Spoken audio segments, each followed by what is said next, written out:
legend. What do we got, Drapes? Got our guy, Mike Bibby. At number 10 should be retired someday, Sacramento Kings. Hey, I'm sorry, Mike. It ain't going to be today, big fella, but appreciate you coming on, man. Co-host of the Straight Game Pod, our guy, Kings legend, Mike Bibby. Thanks for jumping on with us. Schedule release day, Mike. When you were a player, did you look forward to the schedule coming out? How much, did you get excited about that? The thing I look forward to, Drapes, I look forward to what games I'll be going home back to Phoenix, and the other ones will be, the TV games we had if we'll be playing on Christmas. Those are usually things that people look out for, get to go home. And I was in the West Coast, so I got 2 games to go back to Phoenix. So I was happy with that. Mike, I know you guys, when you were so successful, you were on TV all the time. So when you'd have the big nationally televised games, especially if it's on a holiday, was it special? Like, yeah, that's great. Or was it, we'd rather be with the families on the holidays? I mean, you always want to be with the family, but I mean, that comes with the job. You have to, there's sacrifices you have to make. And so, you always want to be home, but it's always good to play. It was great to play on Christmas Day. Our guy, Mike Bibby, joining us here on The Drive, guys. Mike, I don't know if we've chatted with you since the Kings got DeMar DeRozan. What do you think about that addition, and how can he help the squad? I think that's a great pickup. He's a solidified player. He's wearing the number 10, so you got to give him plus with that. I just seen him the other day. So I talked to him the other day, just told just take care of that number, So he said he knows. I know he will. So I think it's a great pickup. I think it'll take pressure off Fox and Sabonis. It brings an extra score in. The only thing I'm worried about is somebody's going to have to fall back, and it's going to be a thing to see who that guy's going to be. You never know until it happens. How important is it, Mike, to have a guy who can get to the foul line and make free throws? Both of those things were a problem for him last year. He's excellent at both. How big is that going to be? It's going to be really big. Like I said, he's going to take the pressure off a lot of guys in that team, with the scoring. He's a 20-plus point scorer, for his career probably. I didn't look at the stats, but, he's going to get you buckets. He's going to be another guy that the defense is going to have to key on. And it's going to be problems for teams with all those guys out there, Monk, Fox, Sabonis, DeMar, and it's going to be hard for guys to defend them. Mm-hmm. Put it that way. Yeah, no doubt about it. Mike Bibby joining us. Mike, when you played, and we've talked, about this from time to time, sure, you had Rick Adelman, a great coach, but it seemed like the players policed themselves, motivated themselves as well. How key is that in a locker room, and could DeMar, provide some of that veteran leadership in that locker room?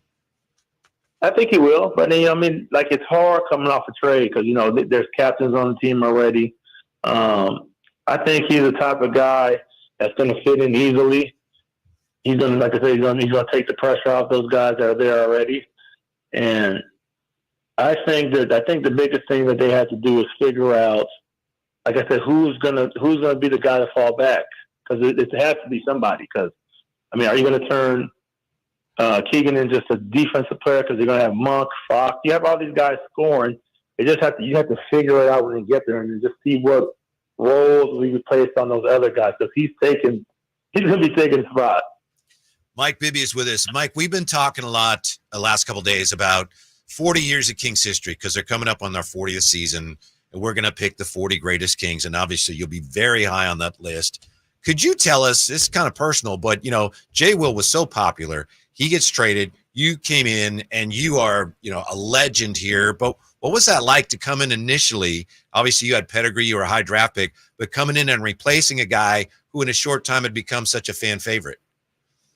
That was one of my biggest worries. That's what made it so easily for me to get, acquainted with the team and being able to play there. I felt like the team took me in right away. That's what made it the easiest thing. But when I got out there on the court, the fans also took care of me as well, because that was my biggest worry. Like, how are the fans going to think? How's the team going to, adapt to me? Me and Jason, 2 different types of players. And, they made the team and the fans made it so easy for me that I felt comfortable the first day I was there. That's good stuff from Mike Bibby. Mike, I'm listening to you talking as we discuss, this top 40 Sacramento Kings ever. Do you think, when you look at, your era here in Sacramento, do you think any of your guys' teammates had to sacrifice their own individual stats to fit in with the team? And how should that be factored into our discussion about greatest Kings ever? I mean, everybody had to. Even when I was there, that was the biggest thing. That's what made it so good. No one, everybody put the numbers aside. We knew Webb was going to be the alpha dog. Webb was going to get his, 28 and 12, 26 and 12.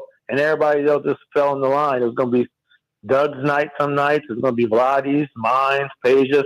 And that's what made it so good, able to adapt to that. But I don't think I don't know if that make a difference when it comes to the top 40, but I mean, it depends on who's putting that list out. But I mean, a lot of guys on our team, I think, should be on that list.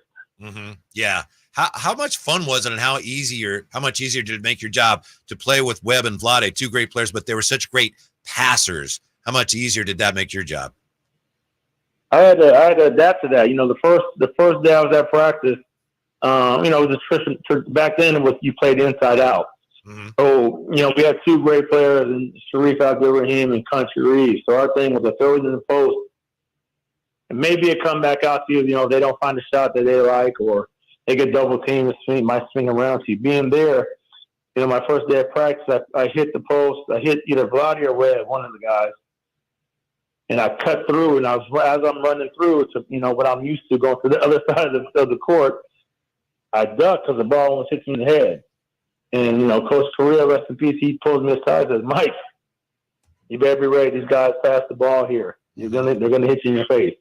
And so then I knew, okay, I got to play basketball now. I mean, it was the best. That was one of the reasons why I wanted to come here, too, come to Sacramento, because of the style of play that they had. Mm.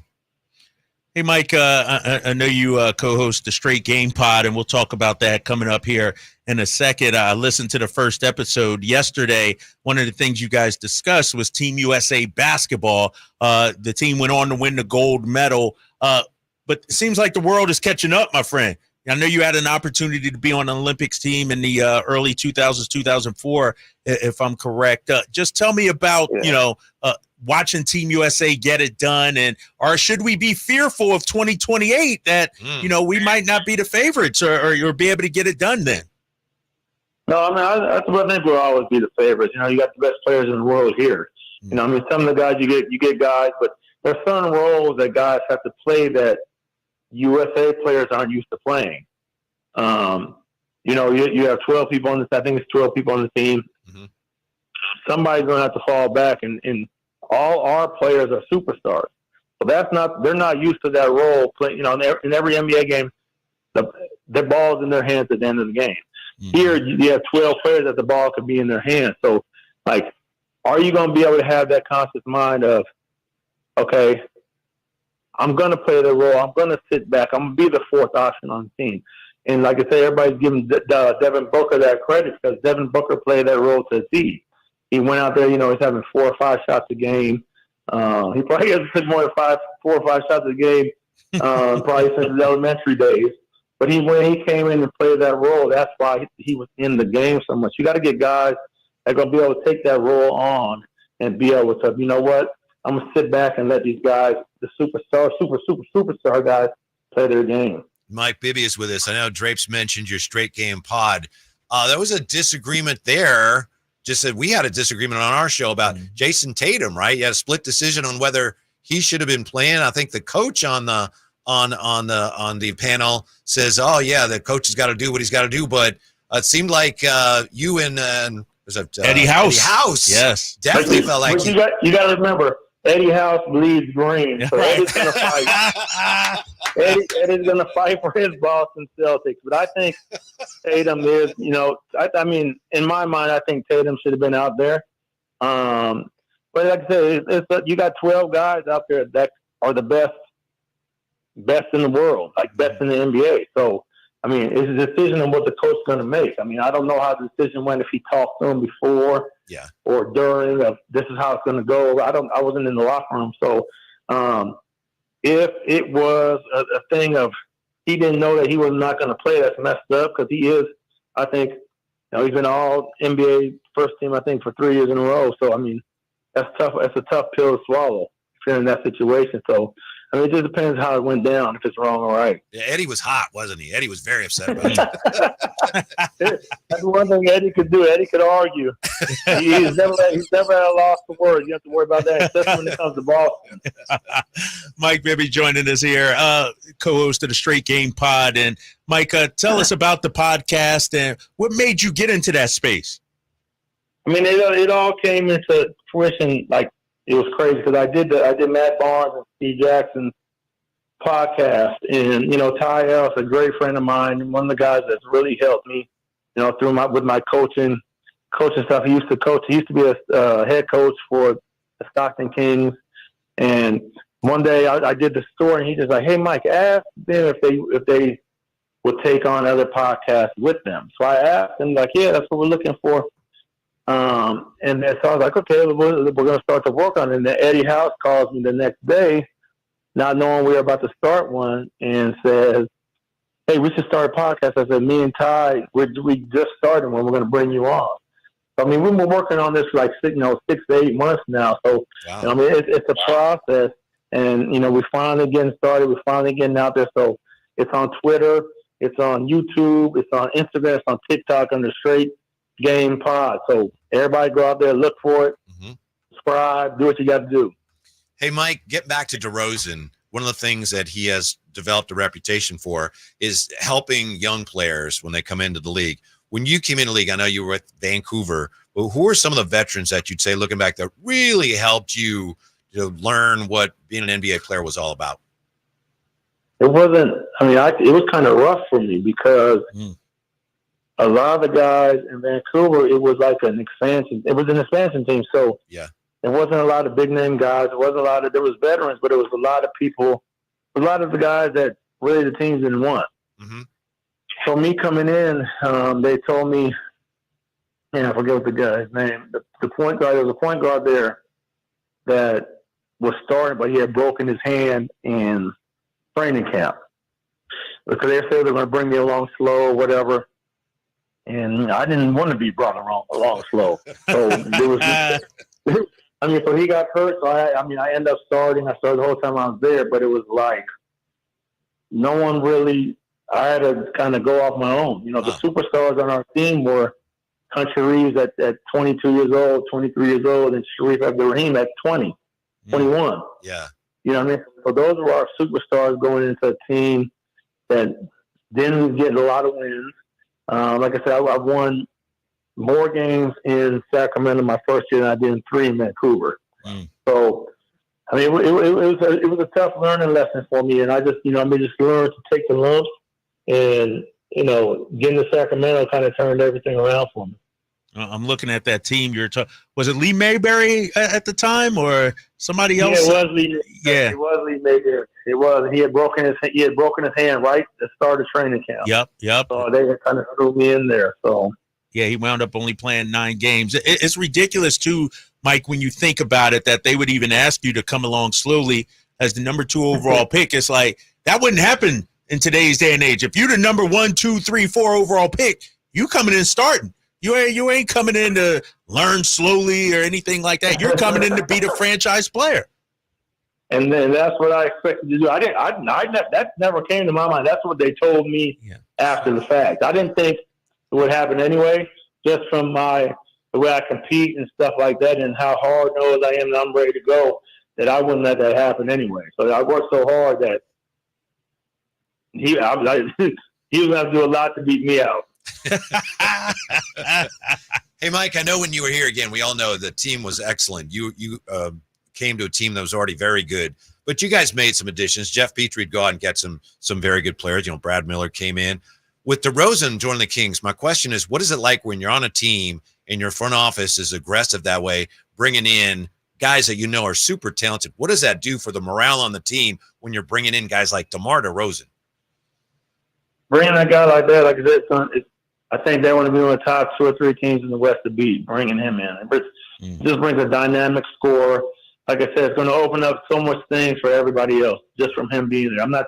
You never know if his numbers will go down, but I mean, I think he's willing to take that sacrifice because he's going to cause a lot of attention defensively to where those shots that, were harder for Monk and for Fox and Keegan, that's going to open up for them. It's going to be a lot easier. He's going to make the game easier for them, for sure.